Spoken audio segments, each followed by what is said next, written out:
Okay, we're going to get started with our next panel presentation or dialogue circle. So it's my pleasure to introduce our guests here with us this afternoon. Actually, let me start in order. So we have with us Dr. Eva Jewell. She's Anishinaabe from Deskin-Zebing and a member of Chippewas of the Thames First Nation in southwestern Ontario with paternal lineage from Oneida Nation of the Thames. Her research is in the areas of Anishinaabe culture and political reclamation, Indigenous experience of work and care, and accountability and reconciliation.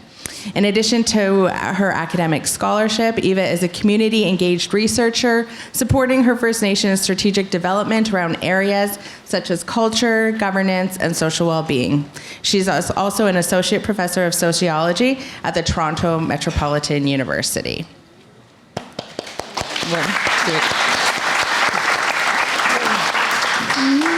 Next, we have Suniimtunaat Stephanie Atleo.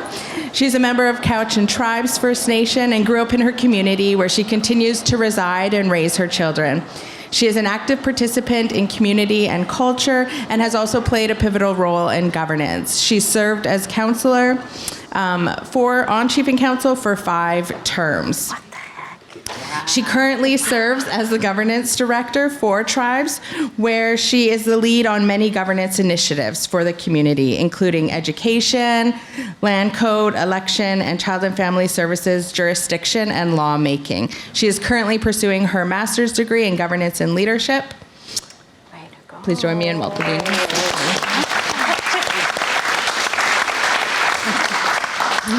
And next we have Chaw-win-is.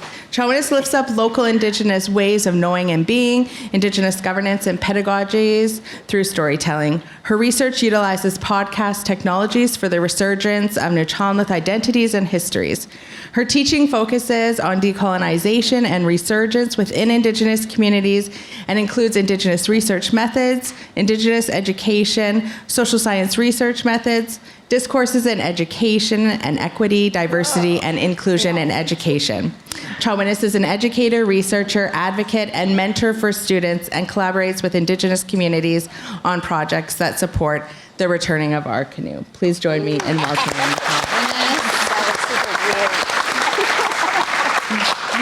And Heidi will serve as the moderator for this discussion. Awesome. Great. So I feel like we will just start by saying, well done, just hanging in there. So I was like, the stamina, it's great. So yeah, I want to first open it up to our amazing panel here to just share a little bit more about some of the work you've been doing before we jump into some of the questions we have. Well, we're closest. They're going to fight. No. Apparently, I'm going first. Aitsquail, good day, and the Suniimtunaat. My Heidi is Stephanie Atleo. I'm actually Charlie from Cowichan Tribes. And I won't go over what you heard about me, but I have been raised in my community. I actually was born in the United States. My grandparents were residential school survivors. When my mom got to kindergarten and got strapped the first time, my grandpa packed up the family and took off. Raised them over there, came home just in winters so they could learn culture. When I was born, my grandpa told my mom, you can stay here, but we're going home, because he wanted me to be raised in community with family. So when I was 9 months, we came back, and I've been in Cowichan Tribe since. I'm married to an Atleo, so I am Nuu-chah-nulth by marriage, and extremely fortunate to have these 2 different cultures that I get to have my children live. Being raised by residential school survivors, we learned how to heal together with my grandma, who spent 13 years in a school. My grandpa ran away in grade 3. It was hidden by family. He was in Cooper Island, one of the worst ones for boys. My grandma was in Port Alberni. And she talked about summers when she came home, and her grandma saved her life by, as soon as she got off the train, she stripped her down from those colonial clothes, put her in traditional clothes, and they were out in the land all day. And she kept her language with her. So that's how we were raised. We were raised that way, on the land, at the river, with family. And I think maybe when I was 16, my grandfather finally went on his healing journey, and he went to treatment. He was what we called a functional alcoholic. He worked during the day and he drank at night. We didn't grow up in a loud, yelling, drunk house, but we knew he drank. When he came out, he apologized to me because apparently I was fluent in Hulkminam until I went to preschool, where they got scared that I would get beaten. So they stopped speaking to me in the language. And one of his apologies he wanted to make was that he didn't understand that I wouldn't be harmed. So that angered me, and it switched me from photography and filmmaking to governance, and going after the people that harmed my grandparents in this way that my grandfather felt he had to apologize to me. So that's been my path. I don't know how it led me here talking to you all, but I'm grateful to be here. In my life, we were always raised with culture and teachings, but it wasn't a lesson every day. It was just the ways of being. So you grew up just in that, and you had these core principles that you were taught, and it was respect. It was only take what you need, share, take care of each other. We take care of the land, we take care of the water. So it was just ways of knowing and being. So what I do right now is really just taking that existence of who we are and bringing that into the laws and things that we're in, the jurisdiction work that we're doing now. Because I always grew up with grandparents saying it's difficult for us to teach you and guide you because you exist in two worlds that we didn't have to grow up in. They went to residential school, but we're working in a colonial system now, and we're trying to figure our way through the world, but also continue to be Indigenous people and still go through life with that respect and those teachings. So trying to meld those two together. So that's really my work is indigenizing colonial processes is really what I'm saying. And the elders get it, but our youth don't. They want us to immediately decolonize. They hate any colonial terminology and processes that we're living in. So really it's teaching those lessons of how we do them together. And then we have to mold the world around us to accept us and our ways of knowing and being and our rights to take care of ourselves. So I'll leave it there, and I can't wait to answer some questions, but that's the place that I come from is how do we bring those two together with us leading the way. Hi, Sepka.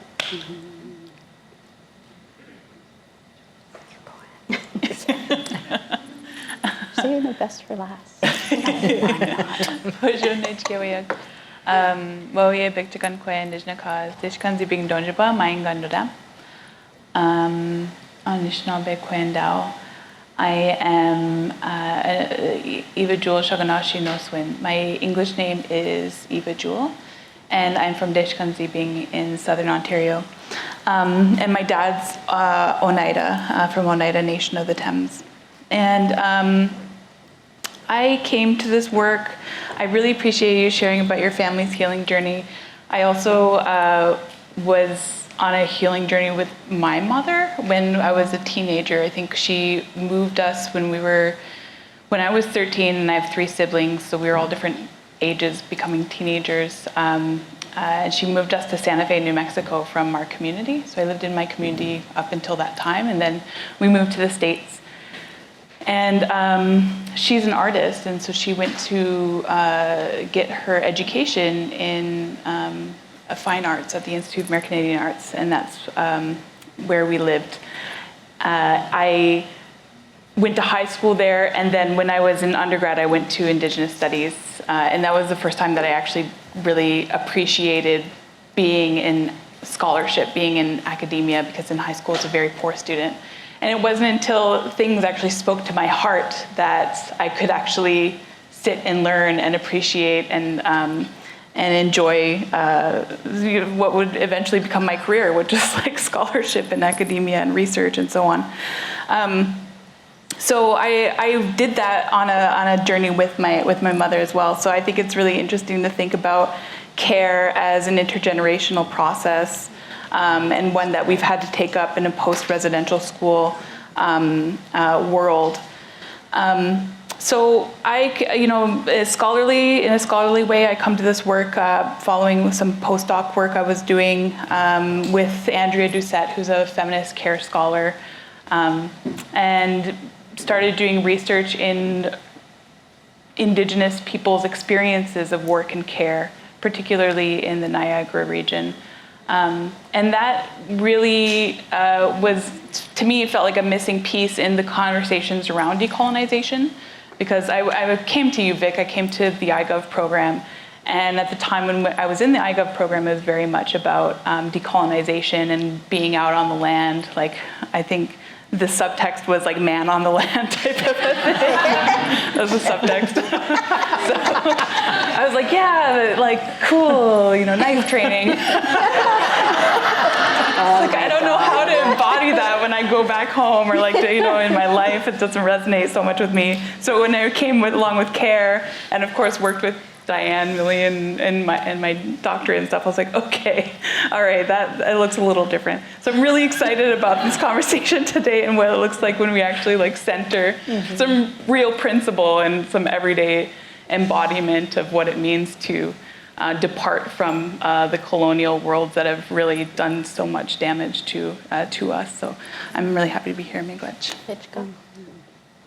All right. Well, I'm going to introduce myself in the little bit of the language that I know. I'm going to look at I met somebody who's from home here, who's my relative on the Tucci side. So I'm practicing. Uklasis, Chaw-win-is Histakshith New Channelfat, Histakshith Tlaokwet, Histakshith Chaeklisit Kayukt. My late grandfather was Cha-chin Samat, and my mother is Enoch, and my freckles come from Ireland. And I do appreciate all Fenian things. In case you haven't heard, Kneecap is doing a live show on October 15th. And so I will be having my own little dance party to that. I am really happy to see people I haven't seen for a long time, and that's half the reason why I come to things sometimes, is to see people and to see students I've had over the years. Seeing Ian Sam get up and speak, he was a student in the language revitalization program many years ago, and it makes me really emotional to see folks doing that. I was speaking with the principal of the Chaw-win-is tribal school yesterday, so I want to throw something out there after I'm done, because I just got a text back from her. And her grandparents were a part of the first folks who started the tribal school out in Husainich. And then she went to preschool, and now she's the principal. And she's really exemplifying leadership in that community, and it's a real honor. I cried after I met with her yesterday on Zoom because of the strong feeling she had and emotions, and we started out this day by talking about that. The feeling she had of wanting to hold up all of her ancestors' teaching in spite of all the challenges that our communities face. And I want to acknowledge all the students in the room that have been my students as well, that in various ways who've stayed in touch with me or not stayed in touch with me. You do you got to find your own way in all of that. And my colleagues as well, who are friends, and friends I haven't seen for a long time. It's just wonderful, wonderful to spend time with you. To hear the folks I've never met before, to hear them speak, it was really good medicine, and it gives you a lot to go from.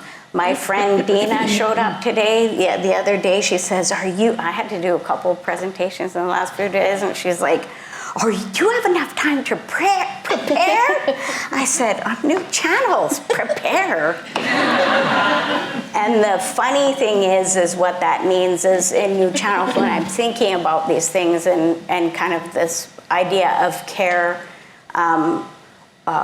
in new channel territories, we have something called Siakshith, where we have a rattle song to open the floor. And of course, I'm not doing it here because I'm hosting this event. But my ancestors' song, Tuta's song, I guess it's important for people to know the sort of lens I come from. So Tuta was head chief warrior, spokesman for the chiefs, and beach keeper. And beach keepers were responsible for saying yes or you're no good here in our territory. And we used to exercise the right to say no. So when I think about ethics of care, I think about the right to say, and that was talked about earlier today, which made me really, when Brianna was talking about saying no, sometimes I just say no. And so in that Sakshith, my grandpa's song said, it's really simple.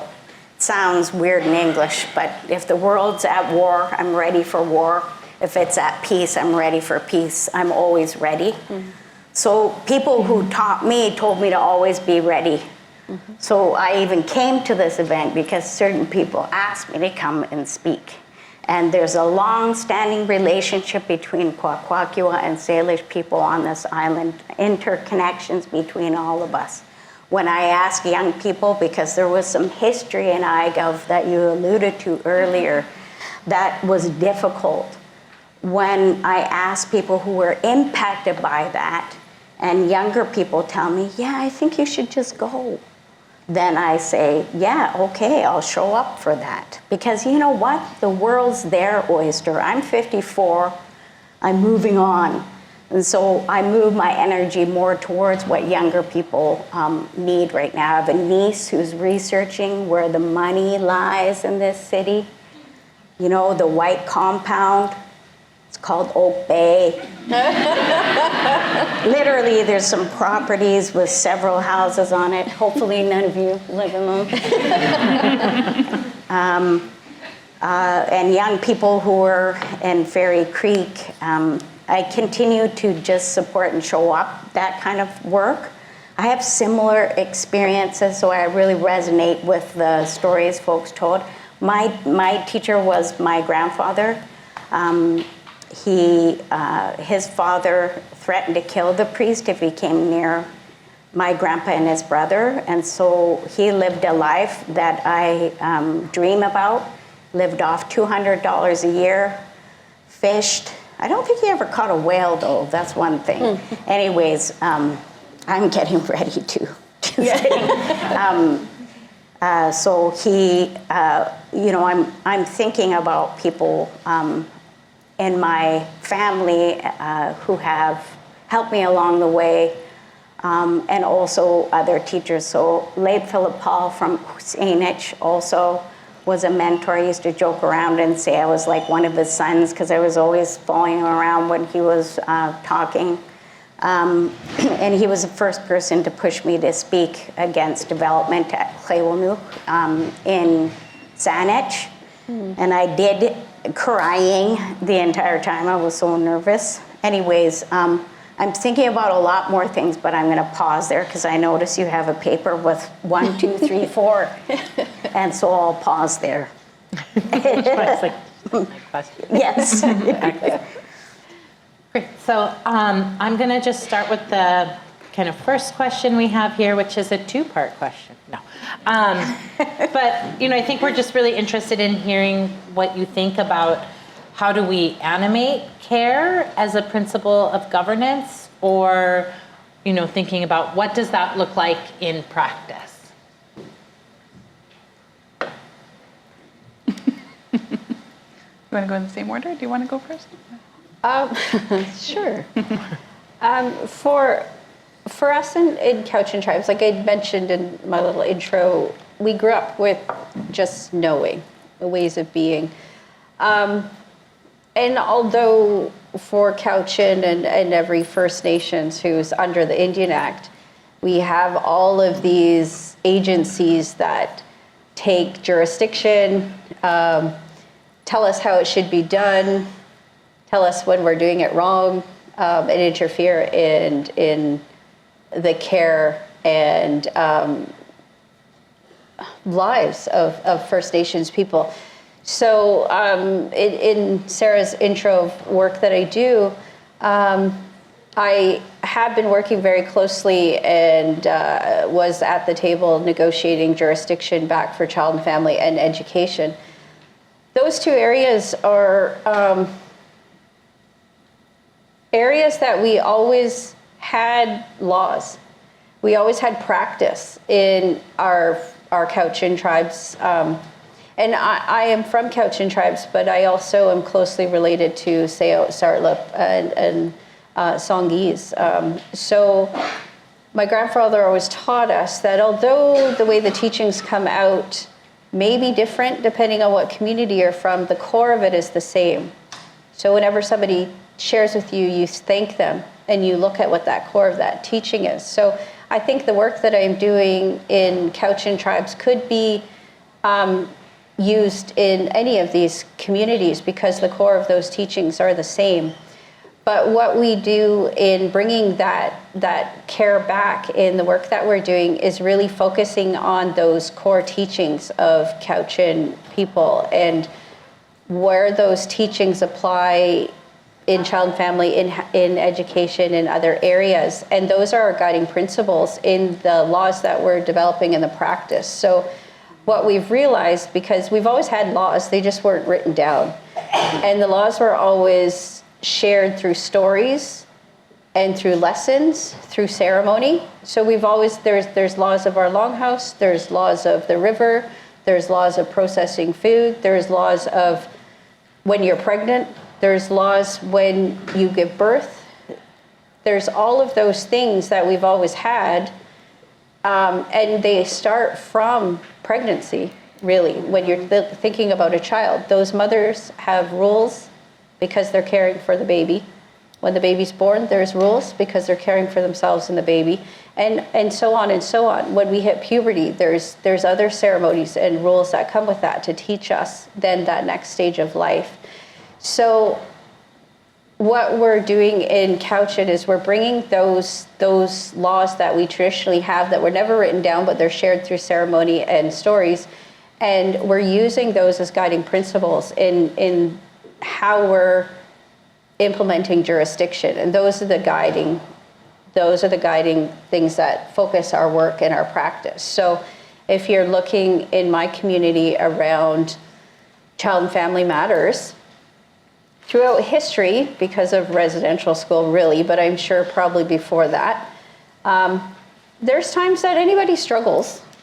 Families struggle, children struggle, families came together and they spoke to each other about what was the best way forward. How can we support this child who needs something?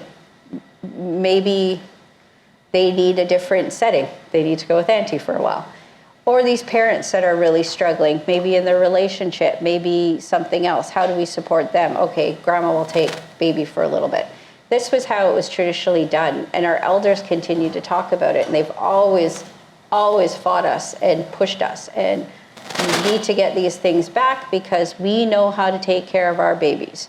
We know how to take care of our families. Same with education. If you look at the colonial system, it's a classroom. They're all sitting at desks. They're told what to think, how to think, what to read. That's not how we do it in our way. Our kids learn from the land. They learn being outside. They learn from interacting and seeing and doing. They learn from stories. So in our jurisdiction work, a lot of our practice is focused around on the ground, on the land learning. And it was practices that we started to go towards before we got our jurisdiction back, because in Cowichan we're just like, we're gonna do it. And same with our practice. We had to fall within the provincial law, but we still started to change our practice with child and family to be more preventative and supportive systems and family first and family oriented. So it's not so much in the work that I do bringing life back into those teachings and the care of community and children.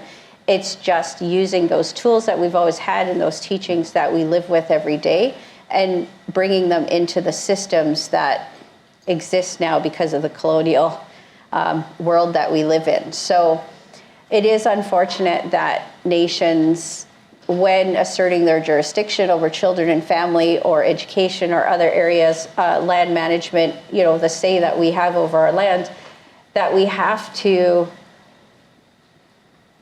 make the man happy and the colonial system happy and create these jurisdictional agreements and these laws. So we're maneuvering our way through there and getting rid of the Indian Act as we can, as opportunities come up, and really just bringing it back into community and being who we are, teaching our youth these things, because that's the other thing that our elders keep sharing with us is traditionally, there's parents, you have all these lessons as parents, you have lessons as children, but you also had lessons how to be a grandparent.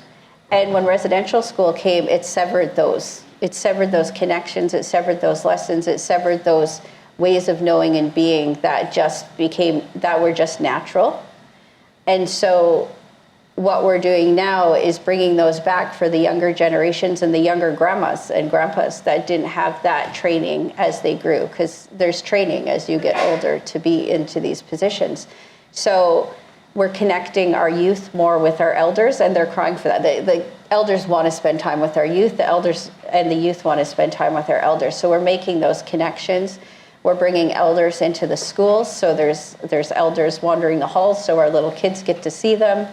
And we're bringing those type of relationships back that were just so natural. Like my grandmother was everybody's nanny.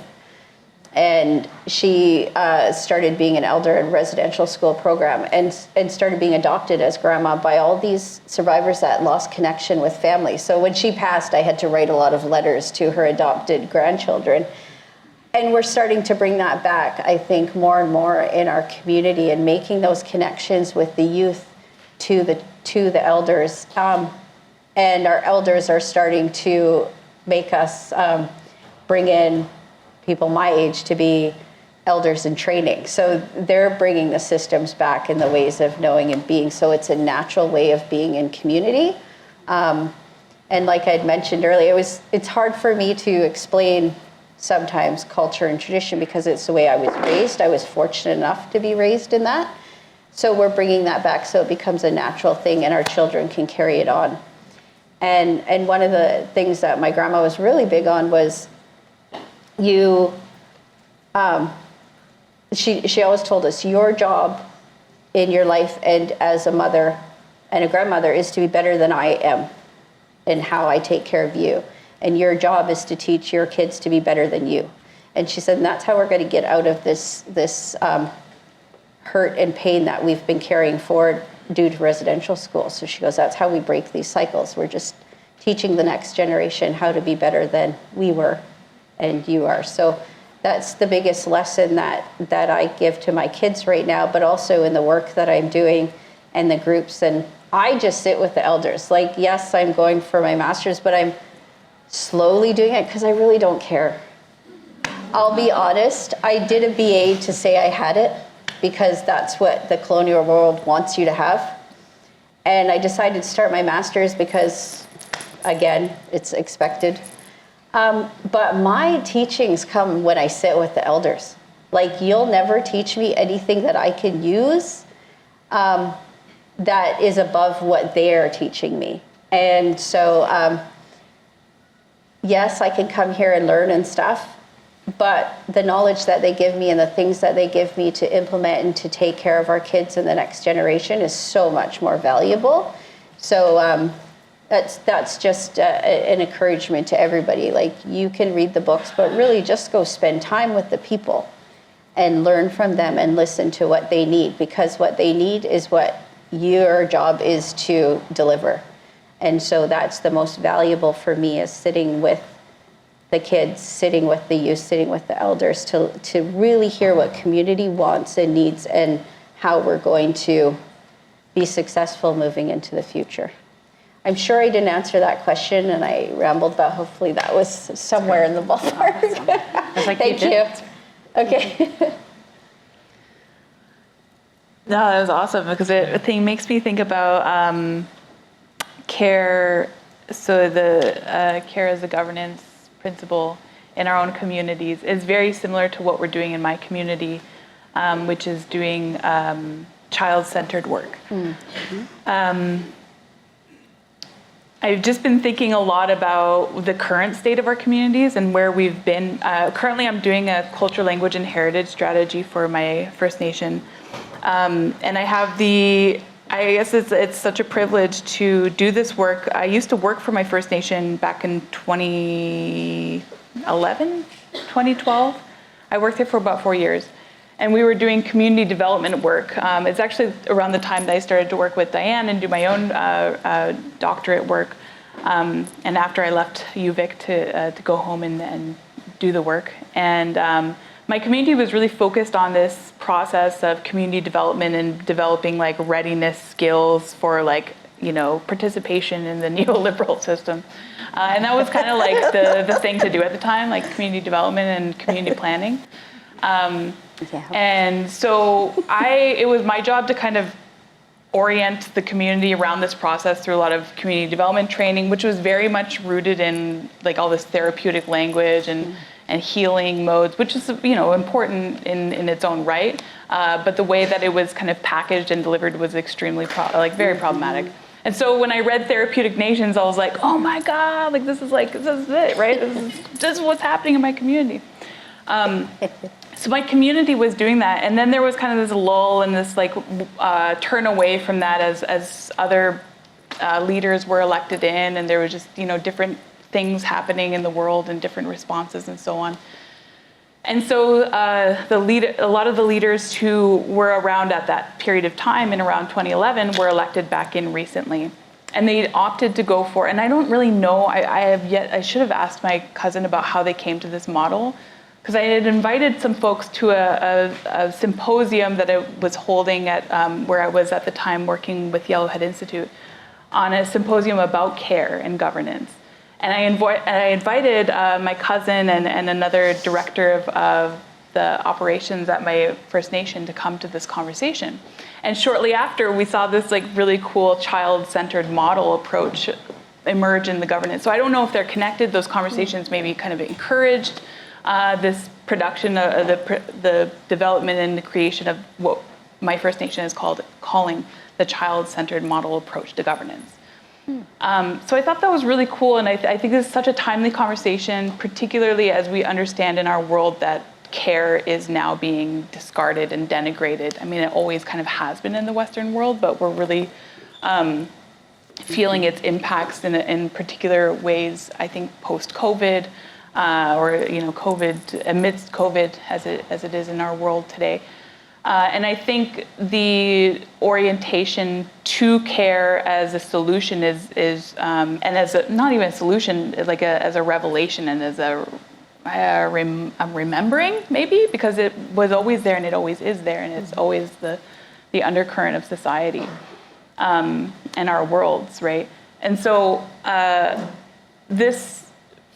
our leadership in our First Nation returning to child-centered model is this really cool way that they're animating care. I think it's so easy to think of care as something that children need because it's just so immediate and present. I would like to see the First Nation evolve the model to just care-centered generally, because I'm like, we all need care. Yes. Mm-hmm. And it's not to depart from the importance of what it means to have jurisdiction over our children, and particularly because that is the site of so much damage in our communities, was the removal of our children. Mm-hmm.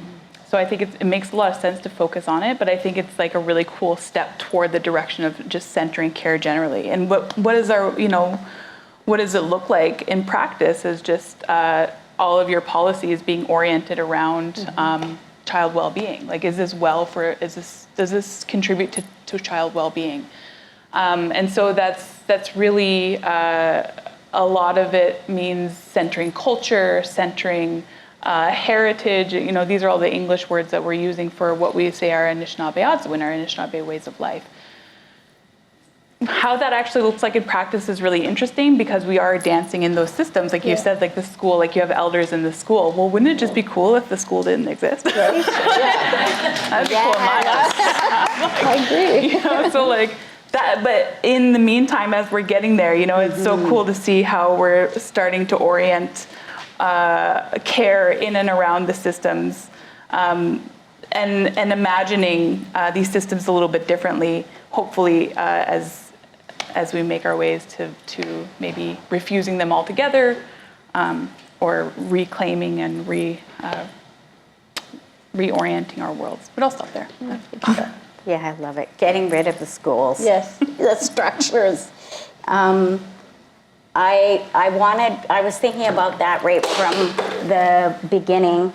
I'm not used to these things. I'm not going to be able to get that. Thank you. Thanks. I wanted to share a little bit about my brother over in Nixclaim territory to you, to everybody. When I think about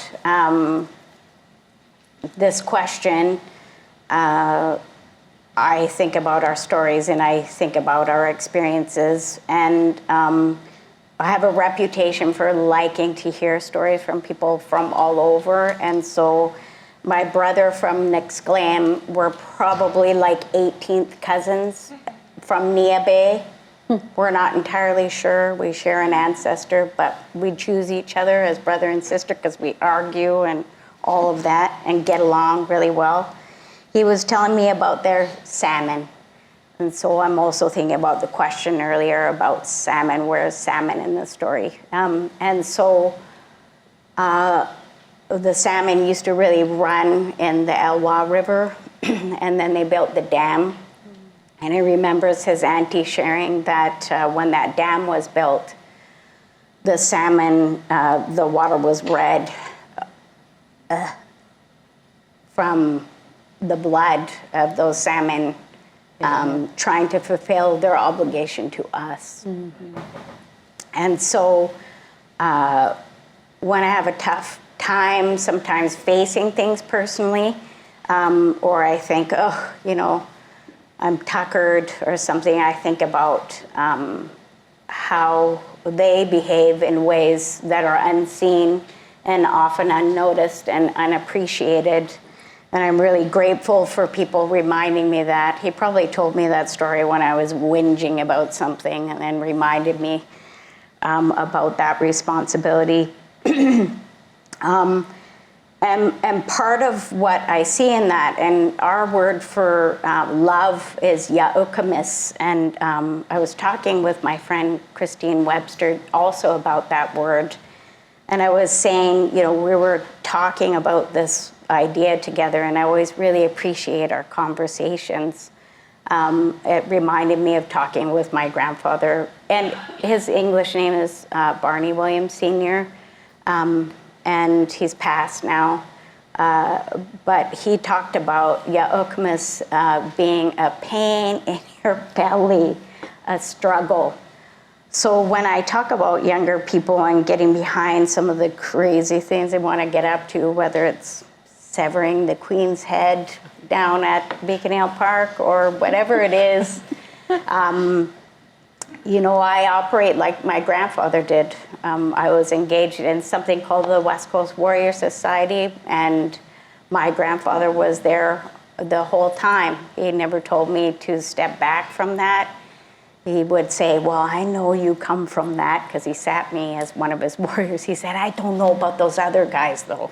But that was his little, how we are sometimes like that. Anyways, what I understand that to be in my own life experience and what some younger people have alerted to me is that we need to find new ways forward.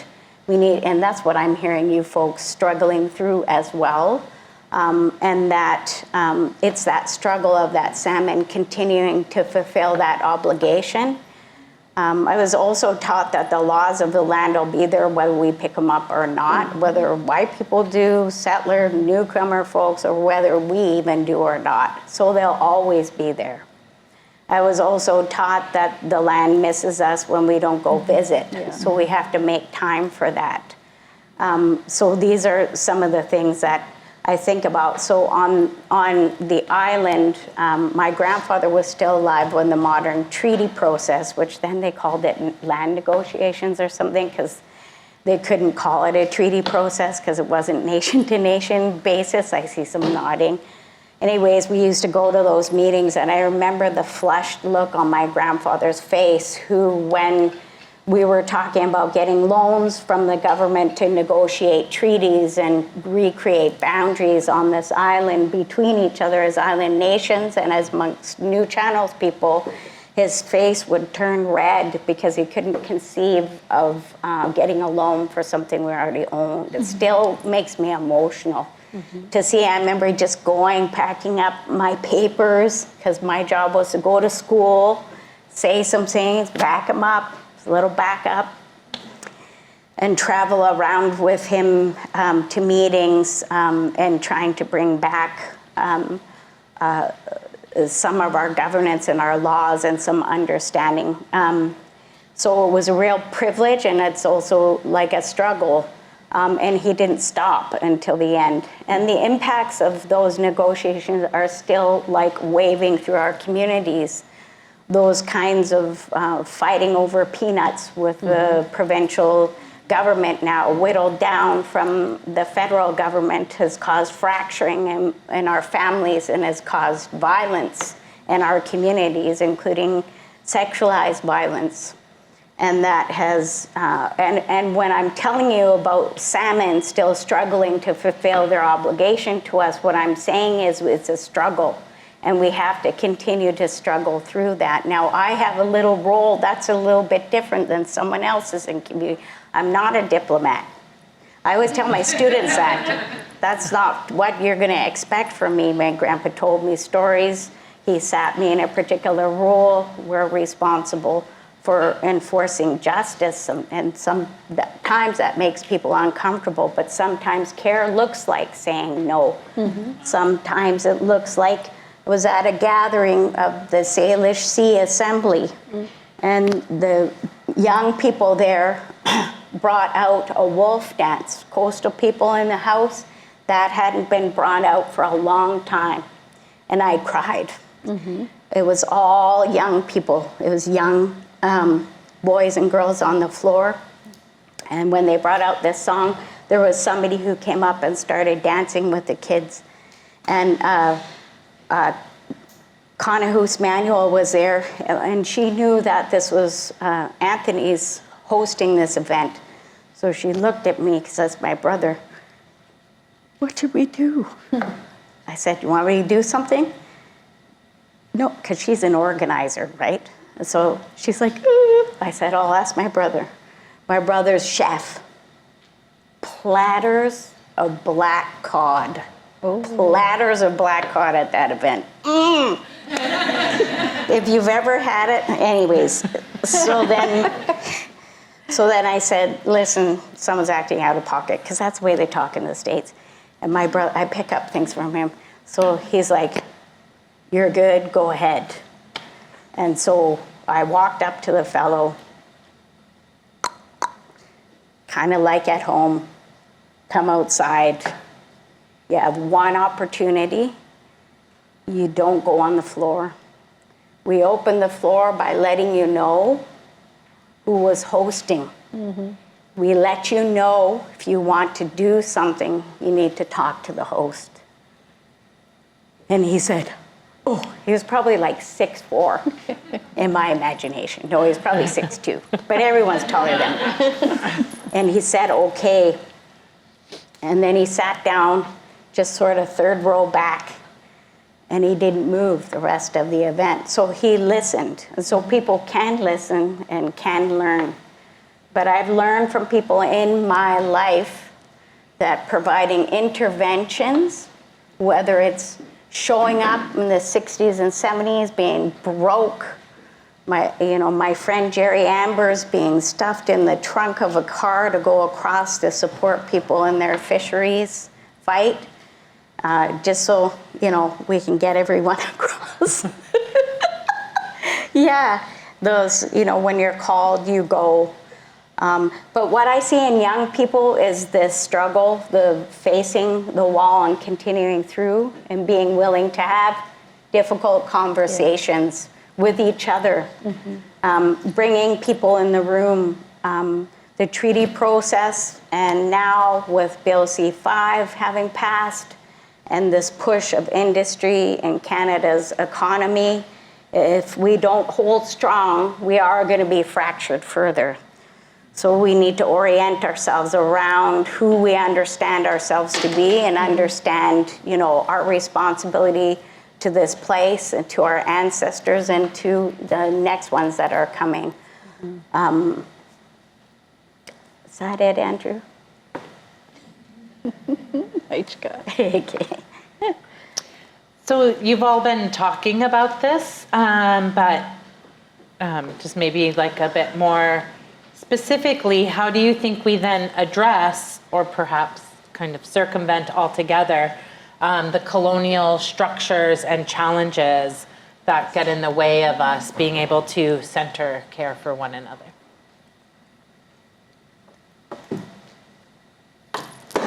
Do you want to try to read my terrible handwriting? Please. Well, so I appreciate your comment about it should be care for everyone, because that's really where I come from. In my job, I'm really focused on governance, reclaiming jurisdiction, creation of laws, moving towards self-governance. I hate the treaty process, but Cowichan Tribes is in there, and I've been fighting that since I got elected onto council. I will take blame for us suing for our territory at Chaw-win-is because I pushed us to do it. Because the colonial systems stand in the way, and they created a reserve system that cut off half of who we were and we are. So we needed to do that. So in my work, I think about care for the community and care for community moving forward, bringing those traditional ways of knowing and being and taking care of each other and the land into the work that I do. So I don't have the experiences as my presenters up here that they do in implementing that care or looking specifically at the care for children. How do we do this in breaking these systems? So when I started in this journey, I was like, we're going to decolonize, we're going to get self-governance, we're going to get rid of the government. They don't know anything, all this stuff. They don't know anything, that still stands. But I was one of those warrior people, and that came from my grandparents and my grandma. But what came from them also is, how do we do that we're never going to get rid of the colonial state. We're never going to get rid. It's always there. Canada's here. They named it Canada. We have a prime minister. We have these governments in our provinces. We have to deal with them. But what I look towards is how do we insert ourselves into those systems that run Canada, right? That's where the power comes from. And yeah, we have UNDRIP and we have DRIPA, and nobody knows how they're going to do it from the government side, and they look to us to lead them all the time. And I sit at these tables with the province constantly and looking at their legislation and how do you implement DRIPA into your UNDRIP into your legislation. And then they shut down those tables because it's so confusing and too hard for them, and it goes too far from their colonial beliefs. So that's all I can do, is continue to sit at those tables and argue with them. And I'm the person that goes to argue on behalf of Cowichan Tribes, and I love it. That's just what I love to do.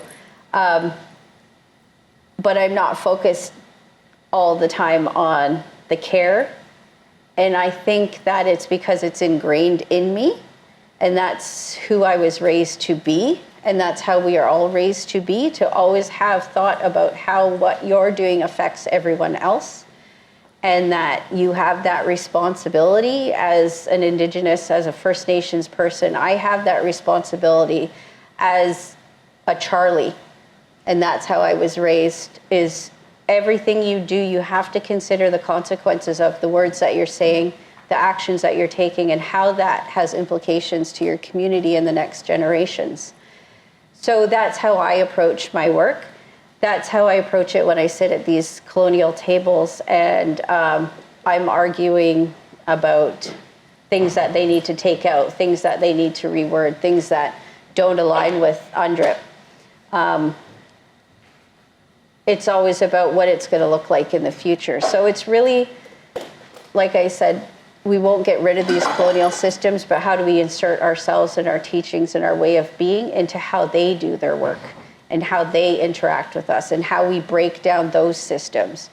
The modern day treaty was a second attempt at the white paper because it had a mandate by government. It wasn't a mandate set by those tables. And when you're doing a modern day treaty, and like you mentioned, it's supposed to be nation to nation. It never was.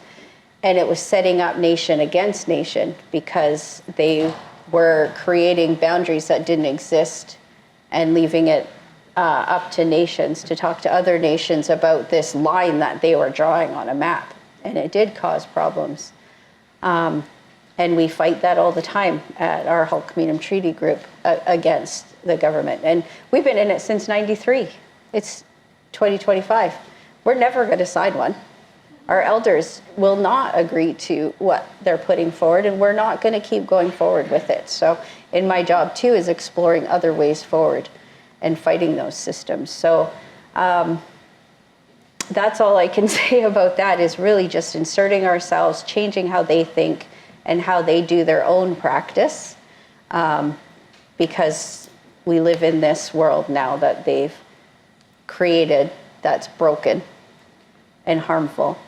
And hopefully they learn something from us. And I don't go in with a focus of care for children and families. It's a care for community. And it's just an obligation that I have to. And every time I speak, and especially when I'm arguing at a table or something, or debating something, if I'm hitting that line where I feel I'm getting frustrated or I could say something out of line, I first think, would my grandma be okay if I said this? And if the answer is no, then I don't say it and I rethink it. So yeah, it's just ingrained in us. So I'll leave it there, Heidi. She was small, but sorry for those. Charlotte and I are Charlies. We're raised like sisters, so she knows. I'm thinking about addressing colonial structures as we reclaim our care practices, and it is difficult. This is something I think about a lot, because reclaiming who we are, or re-embodying, or embodying, even if there's no re there, just embodying who we are is always in contrary to colonial orders. And I think that's the word I think about. Diane was talking about that earlier, about this order, or these manners that we have, and ways of being and embodying that are just fundamentally different. I think that colonial worldviews and colonial systems are so interested in anonymizing their systems. It doesn't matter who you are. It doesn't matter, when you're in that system. It just matters that, you're being managed a certain way, or are you contributing to the profit, or are you contributing to certain, margins, or these types of things. So it's all numerical, quantitative, positivist view that's been completely devoid of life. And that's in violation of natural law. So as Chaw-win-is said, natural law always prevails. It will always prevail, and it is still prevailing. It may take a long time, but it will eventually prevail, meaning that, climate change or these systems are not meshing well with natural law, and eventually our mother will make things right. So I think about that, and so I think about the continuation of working in principle and being rooted in principle of who we are, and in that order, that natural law, and being maintaining in that groundedness. I was thinking about this experience I had when I was working for my First Nation, and I would just randomly be told to go places, like just go and talk to these people, go to that meeting. I didn't really have a very, my job description was a little, I don't know what the heck I was doing there. They were just like, here, go there. Sometimes I would feel. So I was sent to this jurisdiction discussion about child welfare, talking with the province in Ontario, and I think it was for development of what would later become the First Nations Child Welfare or Child Wellbeing Act. I'm so sorry, I can't remember specifically the title of the bill. And so the province was there talking with the First Nations and having like a listening session. And they're very paternalistic, very much talking about, what do we want, how do you want us to be in conversation with you around your children?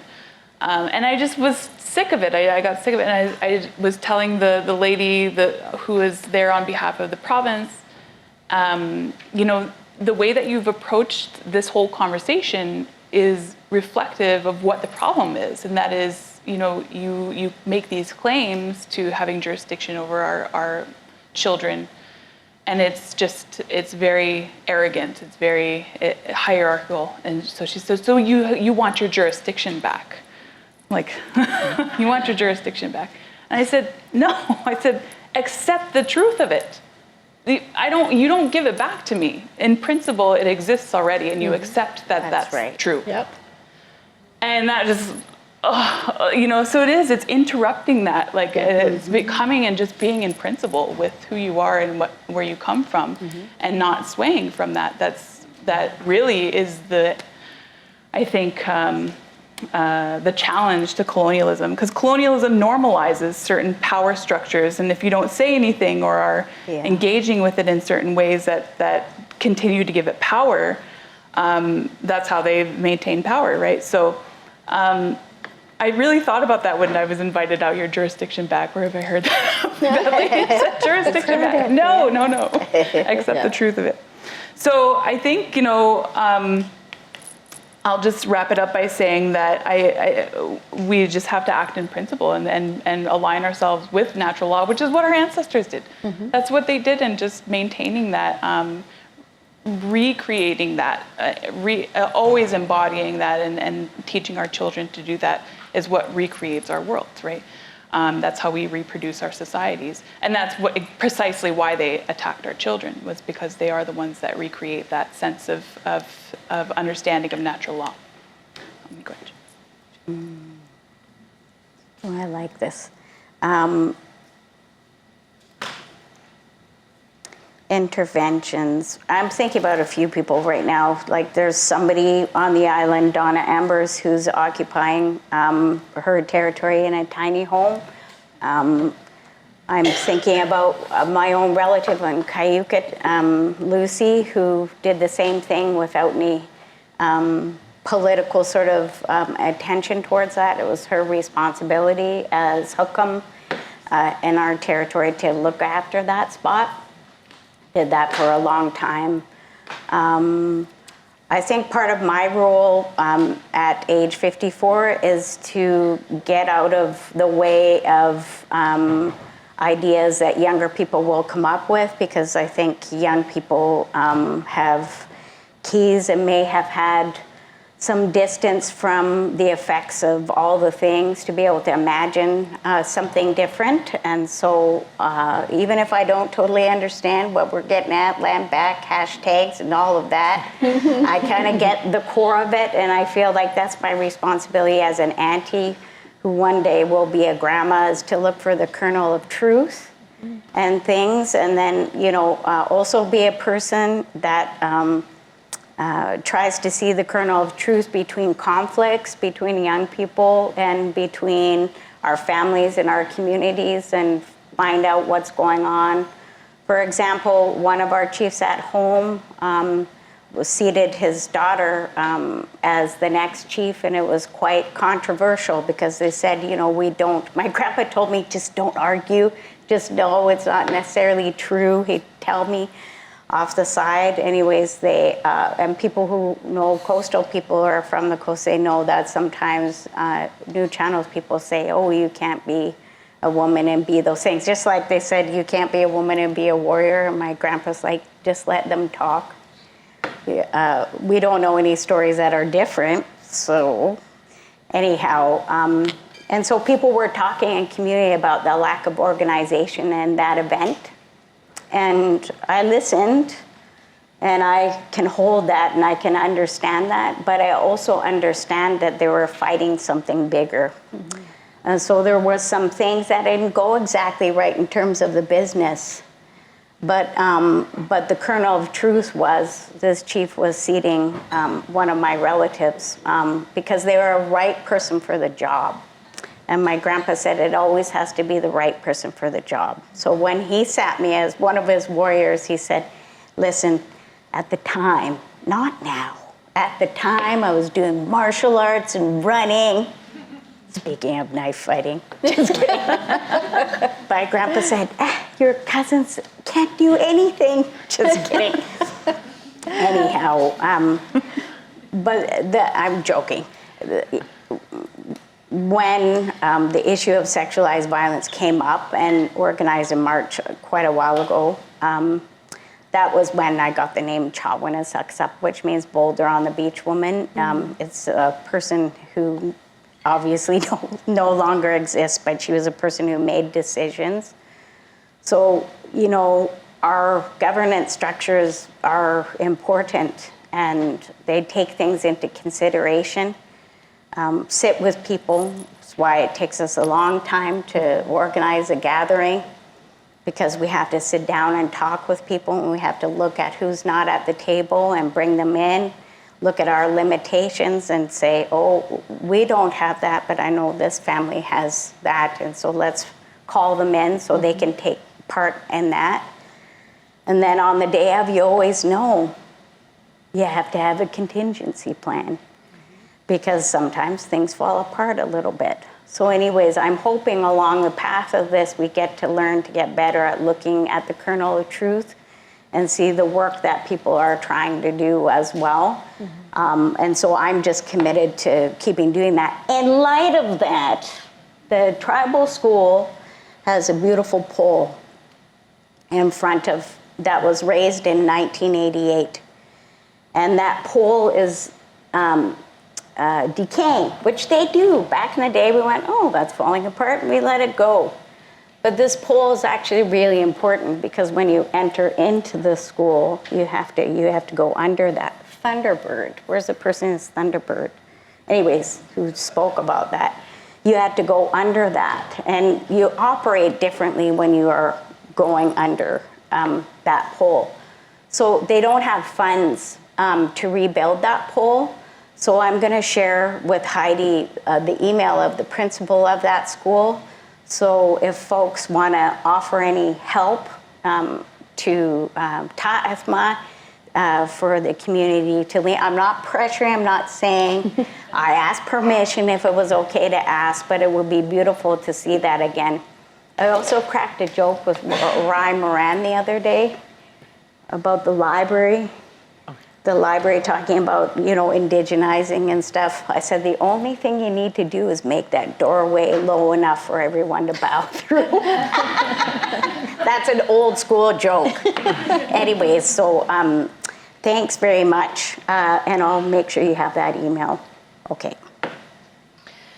So I think at this point, I'll open it up to questions. See if anyone has any questions. Sarah? I had too much coffee. I can't do that. Oh, I know. Couple cups today. Yes. Like 1.5. I'm sure many of you guys know Cheryl Bryce, the my cousin. She shared with me a valuable lesson as a Lekwungen woman in this urban setting,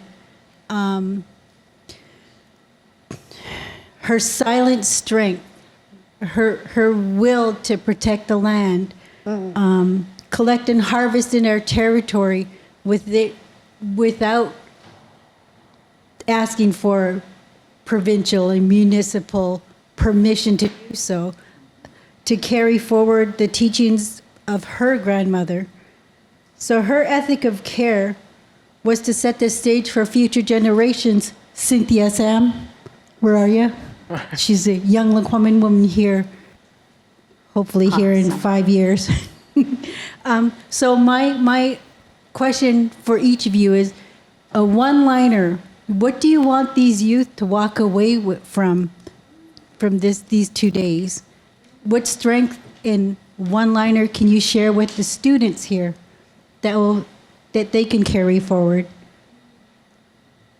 In the words of Public Enemy, refuse to lose.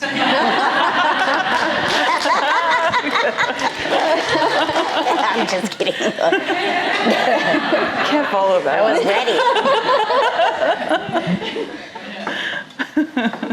I saw them in concert recently.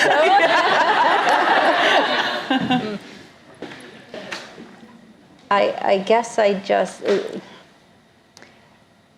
always be proud of who you are and don't let anyone make you feel ashamed. That's all I can, because we are taught to feel shame. We grew up with the colonial world making us feel like we were other. As E.B. said, we're not the real people. I won't go there, but we've always been told we're less than. We referred to as savages. Our ways of knowing and being are not real. So just be proud of who you are and don't let anybody make you doubt that. You know more than you will admit to yourself that you know. Your ancestors and your people in your lives have given you gifts, and you will remember them at the right time. They will come back to you. Mm-hmm. So just have faith in that. That's good.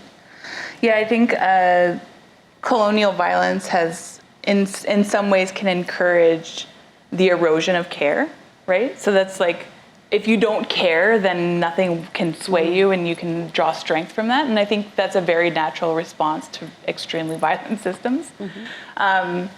I have been saying this, I need to write it down someday when I get to writing, but as much as we're land-based, we're care-based people, right? So it's like, it's a reminder that yes, land and the principle of land is care. It's our relationship to it, the agency that we see. So as much as we're land-based, we're care-based too. Yes. I guess I was joking, I know, but also I do agree. I mean, you can't say it better than that. But I guess my grandfather also told me that my responsibility from the moment your feet hit the floor and you suck wind, you go, my God, I'm awake. I survived the night.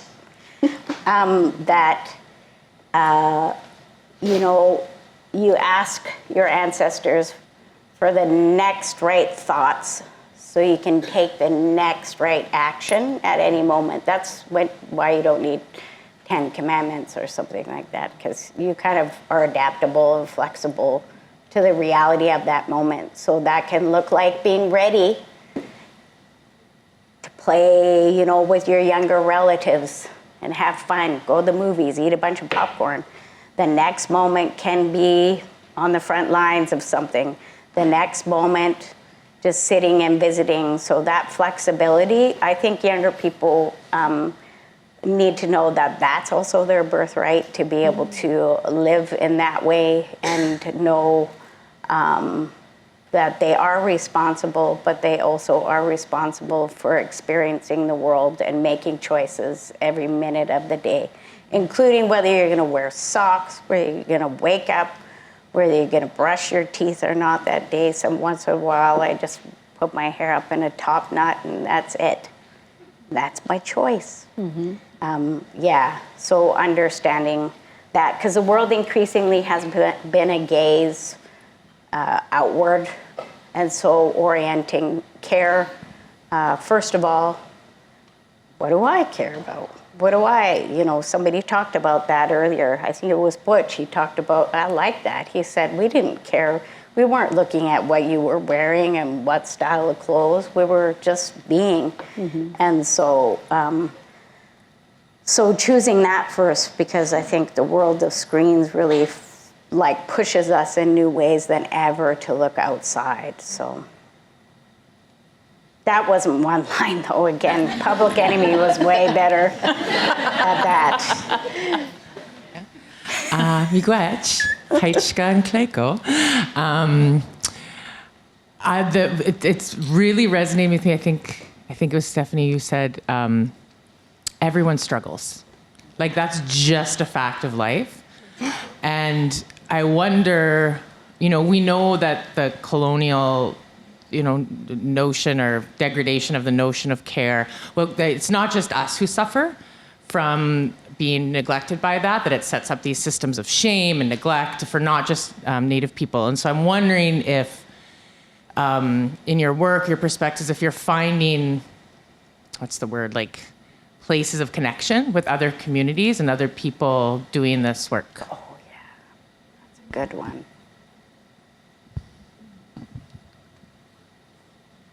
Yeah. In my work, I do work with a lot of communities. Like I mentioned, I'm doing the work where I sit at these tables and have debates and arguments with the colonial government. So I do work a lot with other nations who are having the same fight. So I do cross over a lot. Within our area too, when we were working on jurisdiction, there's also the local education agreements, right? So it's creating those relationships with the public school system in our area. And one of the visions that I have, and I keep pushing as much as I can, is in our jurisdiction, one of the areas is curriculum development.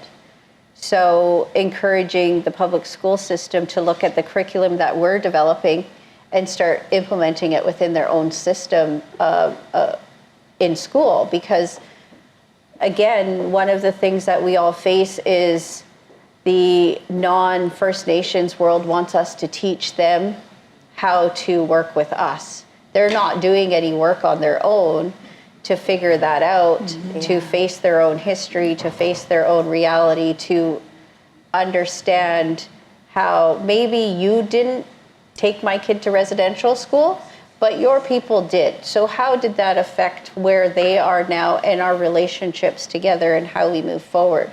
So that excuse, well, that was a long time ago and I didn't do that, doesn't fly. Like, I'm sorry, it really doesn't. So do your own work.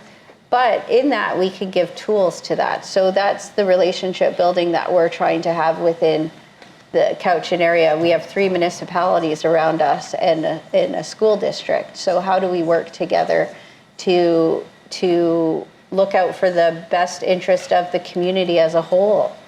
And that's the other thing about, I think, First Nations people, is we're never looking for a good path forward just for us.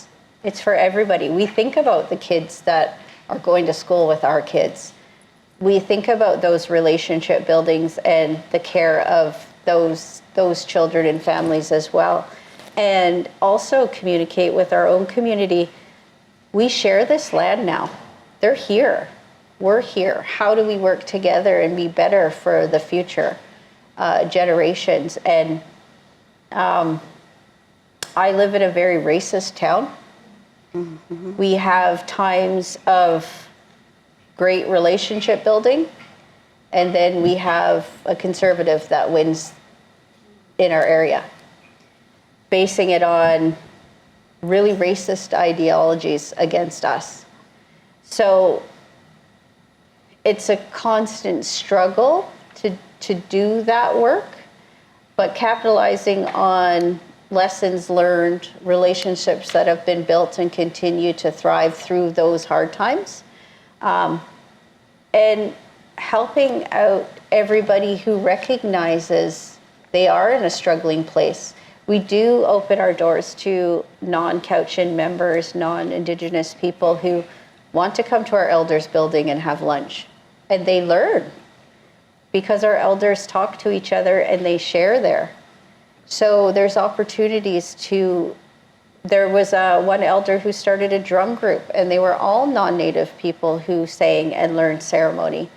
And it brought healing to them too. So it's just bridging those things and those understandings. And some families come because they are struggling and their systems don't help them. So how can we help them? What is it? They go on a medicine walk. They learn about those things, just being out in the water. You know, so we're open to those sharings as well, because like you said, everybody struggles. The difference, I think, sometimes, and we're hoping to break that cycle within our own community, is admitting that you're struggling, admitting that you're in pain. It's okay to cry and be hurt and talk to somebody. And I think we're getting there in community. And being able to show that maybe will help other people too. Thank you. So on that note, I know we could engage in these conversations all day together, and luckily we'll have a little more time today and all day tomorrow. So please join me in thanking our panelists for their great reflection.